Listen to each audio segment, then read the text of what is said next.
দাইয়ুস আল্লাযী ইউকিররু আহলাহু আল খুবুসা। আপনার ঘরে আজকে 20টা বছর ধরে 10টা বছর টানা রঙিন টেলিভিশন চলে, আপনি বিদ্যুৎ বিল দেন, আপনি ডিশের বিল দেন, আপনি টিয়ার থেকে দেন।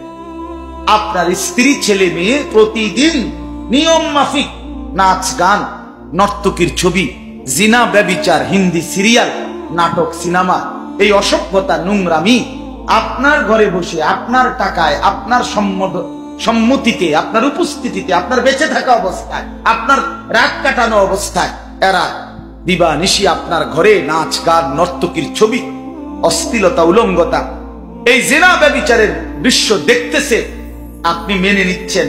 আপনি হিসাব করেন আপনি দাইয়ুসের কাতারে পড়েন কি? হ্যাঁ ভাইবেন, রাসূল বলছে যে তার স্ত্রী সন্তানের জন্য অশ্লীলতা, গুনাহ, নাপাকি, হারাম মেনে নেয়, স্বীকৃতি দেয়, তা আপনি স্বীকৃতি দিচ্ছেন না। আপনার টাকার থেকে বিদ্যুৎ বিল দিচ্ছে না, কথা কয় না, ওনার মাথা না। আপনি ডিশের বিল দেন না, আপনার ঘরে বসে দেখে না, সোফা এটা আমনেন না, টেবিল এটা আমনেন না, বইয়ে বইয়ে যে চিপস খায়, চটপুটি খায়, এbuಡಿ যে বইয়ে বইয়ে নুডলস খায় আর টেলিভিশন চায়, এটি আমনের টেয়া দিয়ে আইছে না? তো আপনি তো মেনে নিচ্ছেন যে আমার কামাই সব দিচ্ছি, তোমরা নর্তকী দেখো, আমার কামাই দিতেছি, উপার্জন, আমি টাকা পাঠাচ্ছি, তুমি চলো বেপর্দা। স্ত্রীকে বলে আপনি মেনে নিচ্ছেন,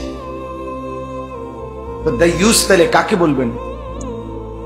আল্লাহ আমাকে মাফ